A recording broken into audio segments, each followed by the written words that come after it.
Salut à tous, c'est un plaisir de vous retrouver pour un nouveau numéro d'Auto Hebdo. Attachez vos ceintures, c'est parti.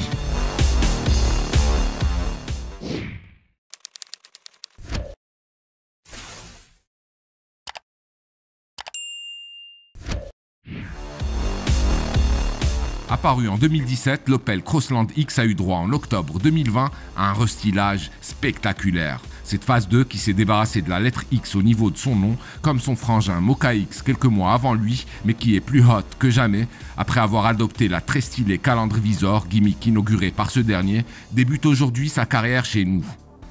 Les changements extérieurs sont légion et assez bien sentis.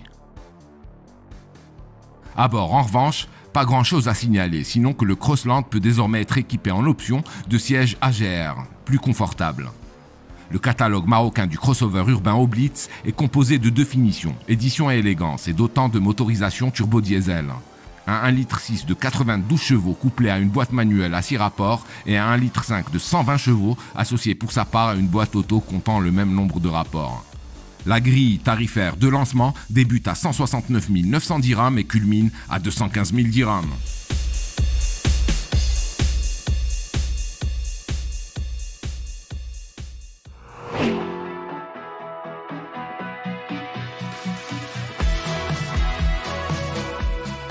Kia Maroc a lancé le 20 février dernier un service inédit. Kia LLD, fruit d'un partenariat avec ALD Automotive Maroc, leader de la location longue durée sur notre marché. Dédié aux professionnels, aux gestionnaires de flotte, l'offre Kia LLD est depuis disponible dans tout le réseau de la marque coréenne. Et tout le line-up de cette dernière y est éligible. À titre d'exemple, la petite Picanto est disponible moyennant un loyer mensuel de 2740 dirhams hors taxe pour une durée de 48 mois.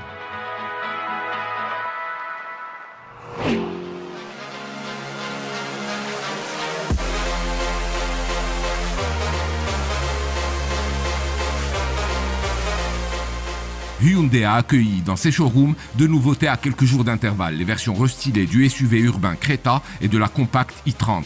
Cette dernière s'offre une calandre en cascade à la partie supérieure élargie ou encore des feux affinés qui donnent à voir une nouvelle signature lumineuse.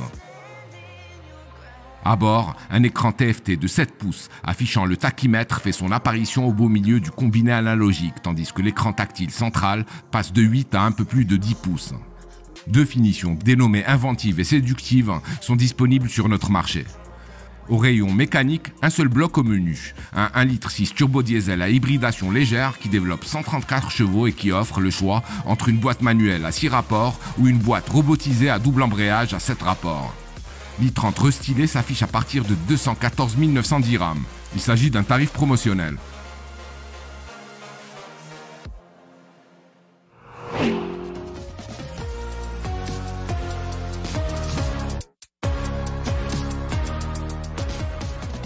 La Mercedes classée 5e du nom a eu droit en début de semaine à sa première mondiale digitale.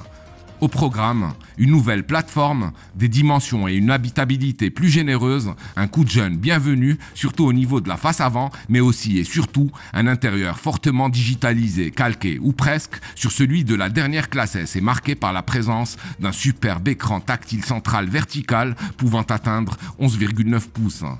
La nouvelle classe C doit aussi à la reine des limousines qui lui sert de frangine son système d'affichage tête haute à réalité augmentée, ainsi que son airbag central ou encore ses roues arrière directrices.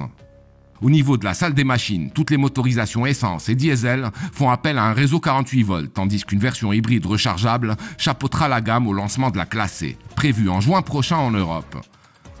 Pour plus d'infos, consultez le site wandaloo.com.